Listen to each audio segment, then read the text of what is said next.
History remembers the Beast King of the North as a monster who devoured royal brides, but the chronicles of House Arrington hide a terrifying truth. She was thrown to the wolves as a scarred, broken sacrifice, yet instead of tearing her apart, the realm's most feared predator fell to his knees.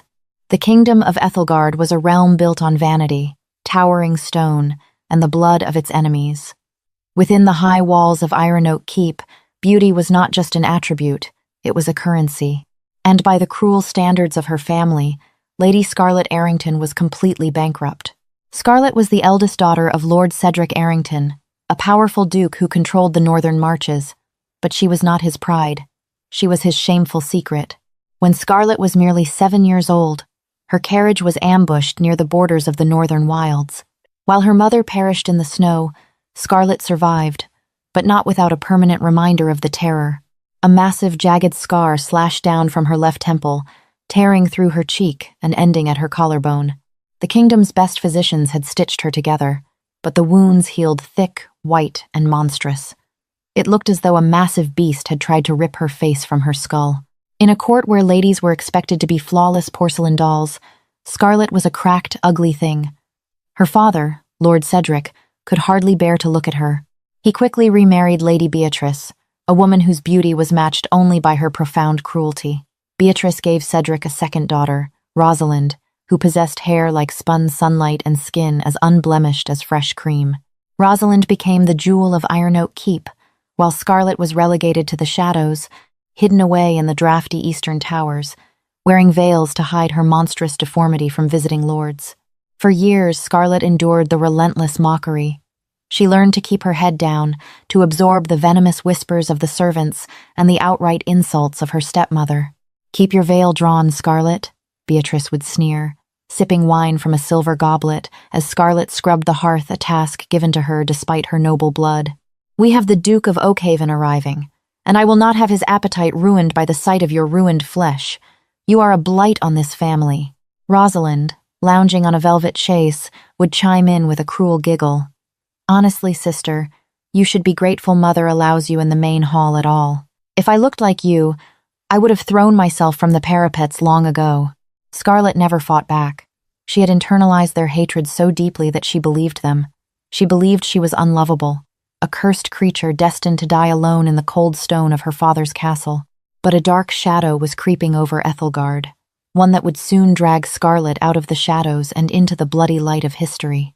For decades, Ethelgard had been at war with the Vargfjell, the untamed northern territories ruled by Rowan, the Lycan king.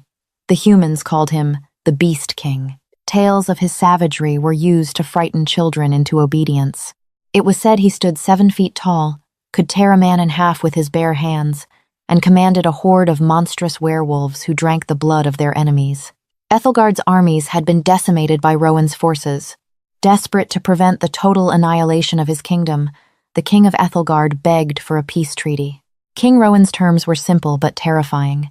He demanded a tribute to seal the pact, a bride of high noble blood from the ruling families of the north. She was to be sent to his stronghold in the jagged peaks of Vargfjell, never to return. Everyone in the kingdom knew what this meant. It was not a marriage, it was a sacrifice. The Beast King was a monster. He would likely mate with the girl, tear her apart, and feed her bones to his pack. The King of Ethelgard, unwilling to send his own daughter, commanded Lord Cedric Arrington to offer up his pride and joy. He demanded Rosalind.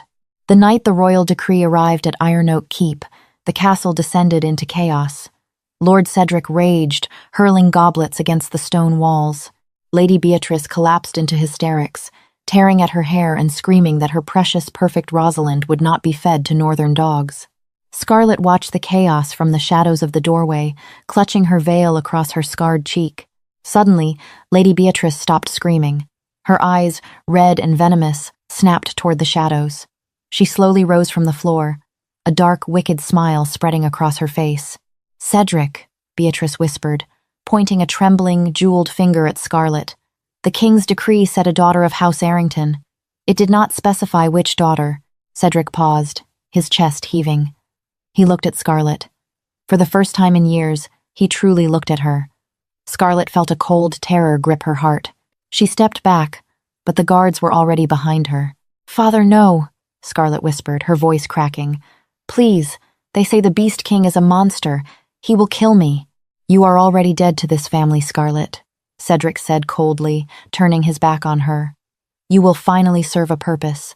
You will save your sister, and you will save this kingdom. Prepare her. She leaves for Vargfjell at dawn. They did not dress her like a bride. They dressed her like a corpse meant for the pyre."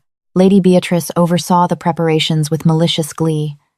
Scarlet was stripped of her plain wool dresses and forced into a gown of stark, freezing white silk.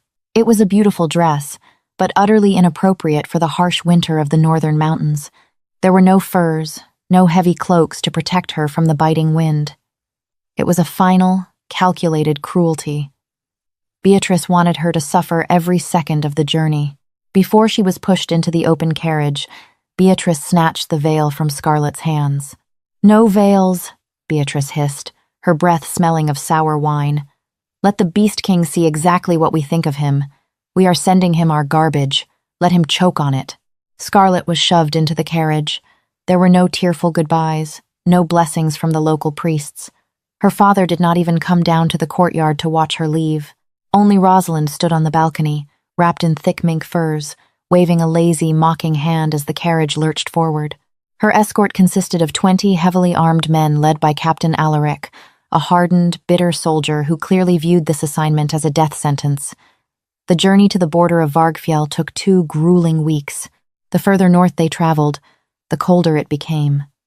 The lush green forests of Ethelgard gave way to jagged, black rocks and towering pines choked with snow. Scarlet froze in the carriage. Her lips turned blue, and she violently shivered, wrapping her thin arms around herself. The soldiers offered her no blankets. They looked at her with a mixture of pity and disgust, their eyes constantly darting to the gruesome, jagged scar that dominated her face. "Keep your head turned, my lady," Captain Alaric muttered one evening as he tossed a meager piece of hard bread into her carriage. "It unsettles the men. They say you carry the devil's mark. It's bad luck." "I am sorry," Scarlet whispered, shrinking back into the darkest corner of the carriage, letting her hair fall over her ruined cheek. The physical cold was agonizing, but the isolation was worse. She was riding toward her death, and the men meant to protect her treated her like a plague victim. On the 15th day, they reached the Bloodwood, the official border of the Lycan King's territory. The atmosphere changed instantly. The air grew thick, heavy with the scent of pine, iron, and something feral. The trees here were massive, their bark as dark as charcoal, their branches twisting together to block out the pale winter sun. The horses began to panic, whinnying and rearing. The soldiers drew their swords, their eyes wide with terror. From the shadows of the tree line, massive shapes began to emerge. They were not normal wolves. They were the size of war horses, their fur thick and matted, their eyes glowing with unnatural intelligence, amber, gold, and piercing crimson. A low, rumbling growl echoed through the forest, a sound so deep it vibrated in Scarlet's chest. Captain Alaric's nerve broke completely. "Drop the tribute!" Alaric screamed, yanking his horse around. "Flee! Back to the keep!" The soldiers did not need to be told twice. They abandoned the carriage, whipping their horses and fleeing back down the mountain pass in absolute terror, leaving Scarlet entirely alone. Scarlet sat frozen in the carriage. Her breath plumed in the freezing air. She looked out at the tree line. A dozen massive, dire wolves stepped out of the shadows. They moved with terrifying, lethal grace. The snow did not crunch beneath their paws. They were silent as ghosts. Scarlet closed her eyes. "This is it," she thought. "This is how I die. They will tear my throat out, and it will finally be over." She didn't even have the energy to cry. She just felt profoundly tired. A massive, slate-gray wolf, standing taller than the rest, approached the carriage. It had a vicious scar across its snout and eyes like molten gold. Scarlet braced herself for the teeth, for the agonizing pain. The wolf stopped at the edge of the carriage. It leaned its massive head in, sniffing her. Scarlet squeezed her eyes shut tighter, her heart hammering against her ribs like a trapped bird. She waited, and waited. Instead of a bite, she felt a sudden warm huff of breath against her icy cheek. She slowly opened her eyes. The great gray wolf was not looking at her with hunger. It was looking at her scar. The beast let out a soft, almost confused whine. Then, to Scarlet's absolute shock, the massive wolf stepped back, lowered its head, and bowed. One by one, the other wolves emerged from the trees. They did not snarl. They did not attack. They formed a protective circle around the broken carriage, sitting in the snow, their heads bowed toward her. Scarlet sat in the freezing white silk, trembling, utterly bewildered. She was the ruined daughter of Ethelgard, the ugly sacrifice. Why were the monsters bowing to her?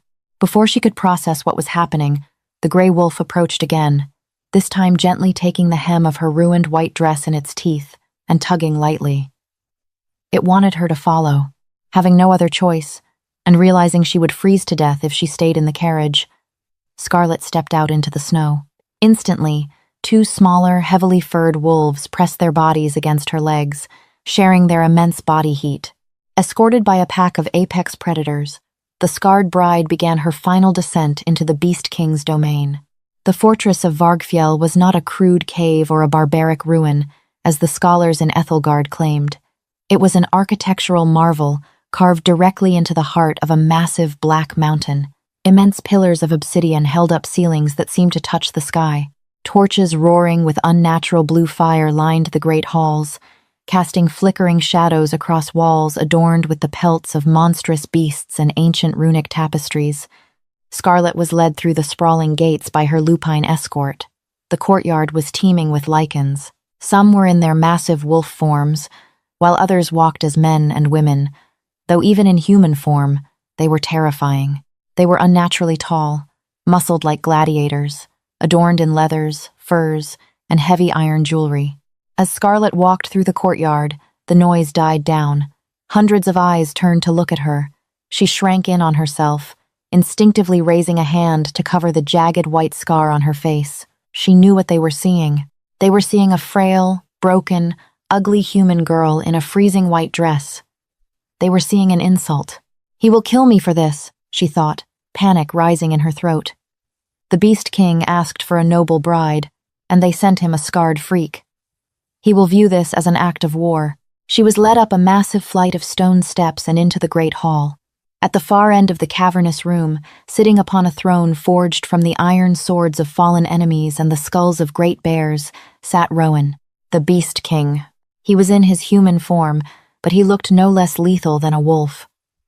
Rowan was a mountain of a man, radiating an aura of absolute crushing dominance. His hair was long and the color of midnight, falling over broad, heavily scarred shoulders. He wore thick black leather armor and a cloak of magnificent dark fur, but it was his eyes that stole the breath from Scarlet's lungs. They were striking, piercing silver like two frozen moons. The great gray wolf that had escorted her trotted up to the throne, shifted seamlessly into a tall, imposing man, and knelt before the king. "My king," the man said, his voice a deep rumble. "The tribute from Ethelgard has arrived." Rowan leaned forward, resting his chin on a massive ringed hand. His silver eyes locked onto Scarlet, who stood shivering at the center of the hall, flanked by guards. "Ethelgard tests my patience," Rowan's voice echoed through the hall. It was a terrifying sound, a dark, resonant baritone that sent shivers down the spines of everyone present. "I demanded their finest blood to seal this pact. Let us see what garbage King Aldous has sent me to appease my wrath." Rowan stood up. He stood at least 6'6", moving with the predatory grace of a stalking panther. As he descended the steps of his dais, the entire court held its breath. The silence was absolute, broken only by the sound of Rowan's heavy boots striking the stone. Scarlet's legs shook so violently she thought she might collapse. She kept her head down, her chin pressed against her chest, her hand clamped desperately over her scar. She just wanted it to be quick. Rowan stopped inches in front of her. The heat radiating off his massive body was intense. He smelled of pine, wood smoke, and rain. "Look at me, human," he commanded softly, yet the order carried an immense weight. Scarlet trembled. She couldn't do it. She couldn't let him see the monster she was. "I said," Rowan repeated, his voice dropping an octave, slipping into a terrifying guttural growl, "Look at me." A massive, calloused hand reached out. His fingers, hot and rough, gently grasped her wrist. With terrifying ease, he pulled her hand away from her face. Then, he placed 2 fingers under her chin and forced her to look up. Scarlet squeezed her eyes shut, turning her face slightly, exposing the full, horrific length of the jagged scar that tore across her cheek and down her neck. She waited for the disgust. She waited for the roar of fury. She waited for him to snap her neck for the insult her father had dealt him. Instead, Rowan froze. The massive Beast King stopped breathing. His hand, previously firm and demanding under her chin, suddenly began to tremble. Slowly, Scarlet opened her eyes. She expected to see rage in Rowan's silver eyes. Instead, she saw something that defied all logic. She saw absolute, unadulterated shock. And beneath the shock, a violent, overwhelming surge of emotion. Rowan didn't see an ugly, ruined girl. He saw the exact shape of the scar. He traced the jagged edges with his silver eyes, recognizing the pattern instantly. It wasn't just a random injury. It was a claw mark. Specifically, it was his claw mark.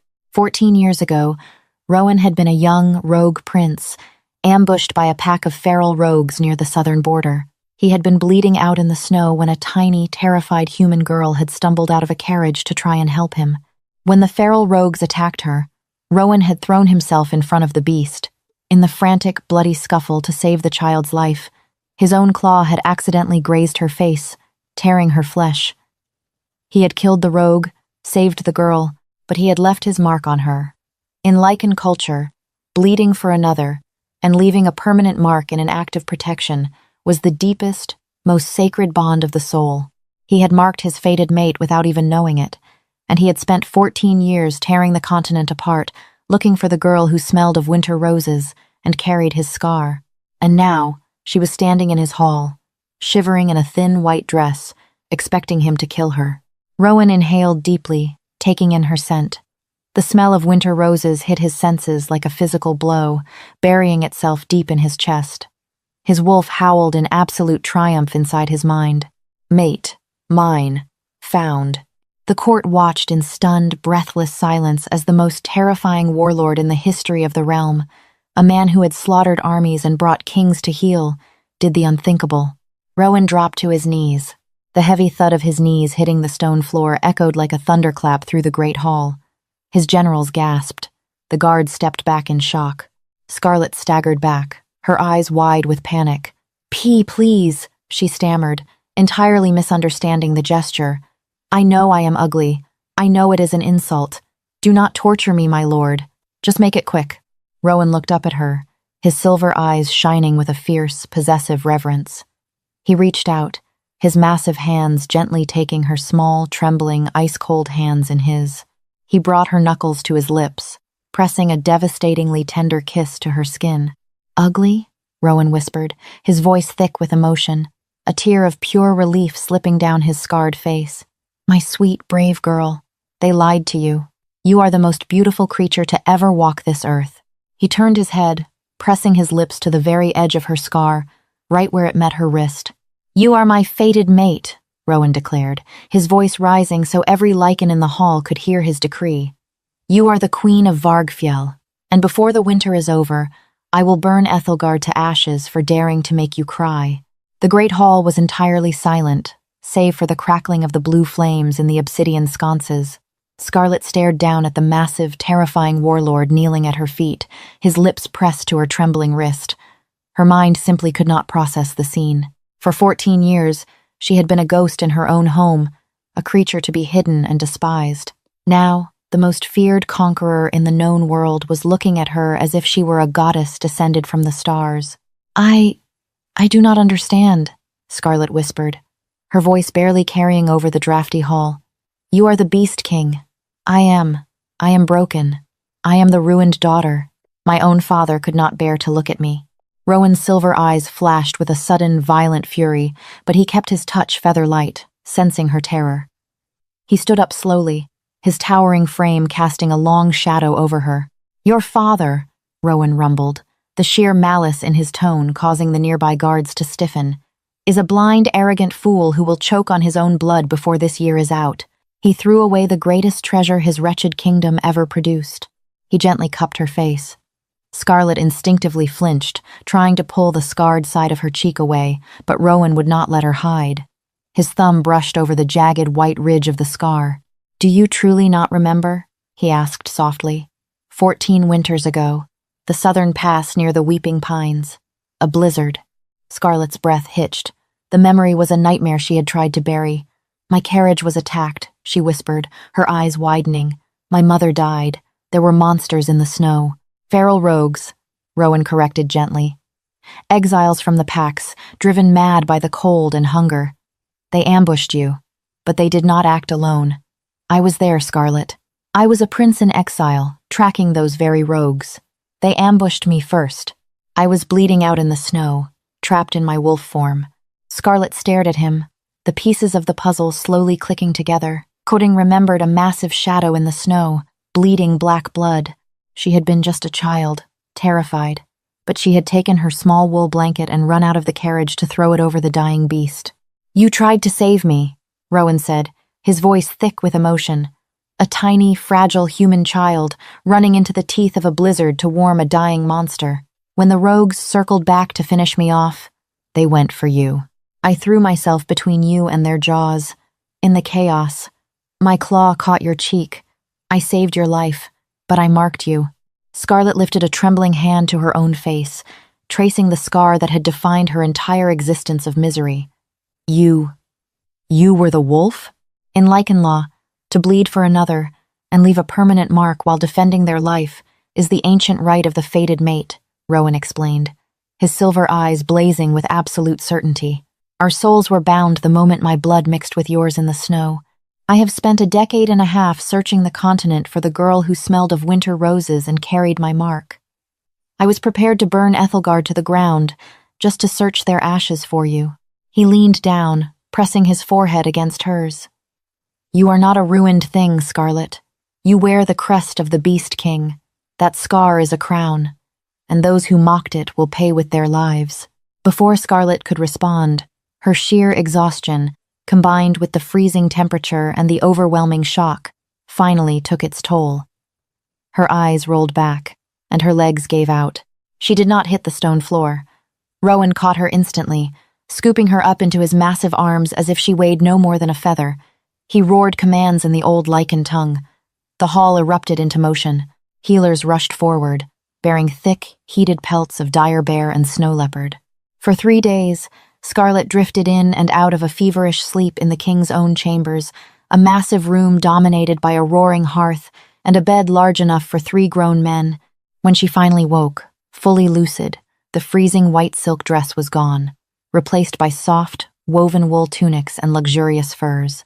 The ever-present chill in her bones had vanished. Beside her bed sat an older woman with silver hair and kind amber eyes. She was a Lycan healer named Martha. Drink this, my queen, Martha said gently, pressing a warm cup of spiced broth into Scarlet's hands. I am not a queen, Scarlet murmured, looking down at the heavy gold rings that had been placed on her fingers while she slept. You are to us, Martha smiled, a fierce, wolfish glint in her eyes. Our king has not slept. He has paced the battlements for 3 days, waiting for your fever to break. He has also been preparing the war council. Scarlet sat up, panic gripping her chest. War? But the treaty. The treaty was built on an insult. A deep voice boomed from the doorway. Rowan stepped into the room. He was fully armored in dark steel, a massive broadsword strapped to his back. He looked every bit the warlord history claimed him to be. Yet, as he approached the bed, his expression softened entirely. He sat on the edge of the mattress, his weight dipping the heavy furs. Lord Richard of House Montgomery has arrived at our borders. Rowan spat the name as if it were poison. Lord Richard was Ethelgard's chief diplomat, a close confidant of Scarlet's cruel father, Lord Cedric. He brings a message from King Aldous and your father. They demand to know if the beast has consumed his meal and if the borders are now secure. They actually sent a man to verify that you were dead, Scarlet. Scarlet felt a cold knot tighten in her stomach. Lord Richard had always been one of her chief tormentors, a man who regularly joked with Lady Beatrice that Scarlet should be locked in a crypt to spare the castle the sight of her.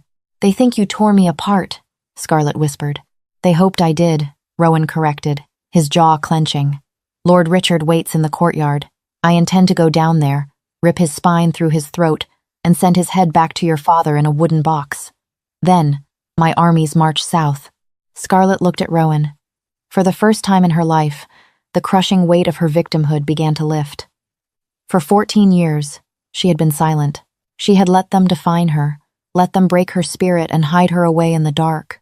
Now, she was sitting in the stronghold of the most powerful army in the world, and the Beast King was asking for her blessing to destroy her abusers. But as she looked at Rowan's furious silver eyes, a different kind of strength sparked within her, a cold, sharp clarity. "No," Scarlet said. Her voice was quiet, but it did not shake. Rowan paused, looking at her in surprise. "No?" Scarlet pushed the heavy furs aside and stood up. She was small compared to him, but she stood perfectly straight. "If you kill him and march your armies, you validate everything they say about you," Scarlet said, looking directly into Rowan's eyes. "They will call you a mindless monster who breaks treaties. They will unite the southern kingdoms against you. My father will play the grieving victim who sacrificed his daughter for nothing." She walked over to a polished bronze mirror resting on a vanity. She looked at her reflection. The white, jagged scar was still there, angry and stark against her pale skin. But for the first time, she didn't see an ugly deformity. She saw the mark of a survivor. She saw the crest of a king. Scarlet turned back to Rowan, her chin raised. "Do not kill Lord Richard. Bring him to the Great Hall. Let him see exactly what my father's garbage has become. And then, Rowan, we will not march south to start a war. We will ride south to enforce the treaty." Rowan slowly stood up, a massive, predatory grin spreading across his face. The sheer pride radiating from his aura was intoxicating. "As my queen commands." He bowed his head.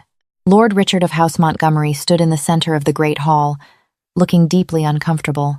He was flanked by 10 Ethelgard guards, all of whom were sweating profusely despite the cold, their eyes darting nervously toward the massive Lycan warriors lining the walls. Richard smoothed his velvet doublet, clearing his throat loudly.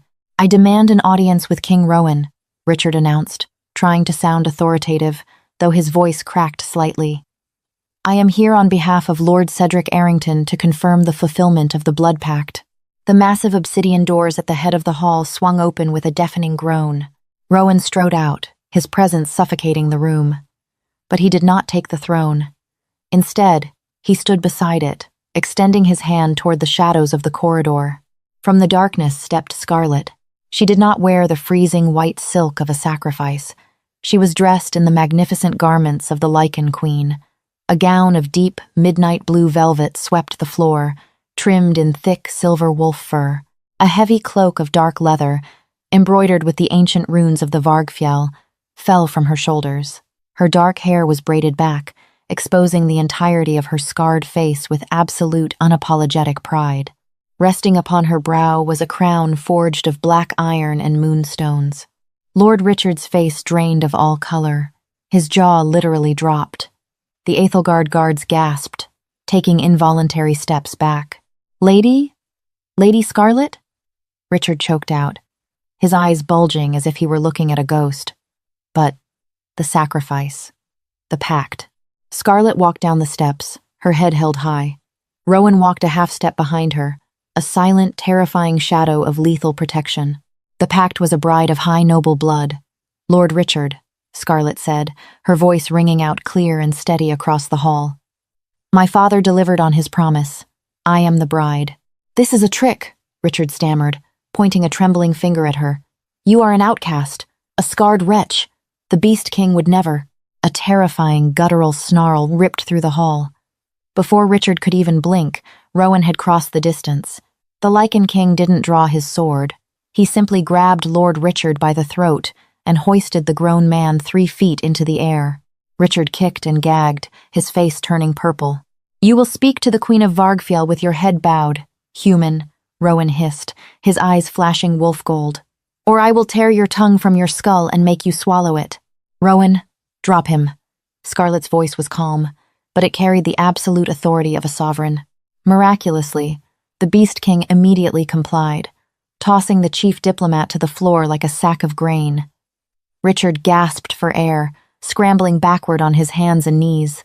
"Deliver a message to King Aldous and my father," Scarlet commanded, looking down at the pathetic, gasping man.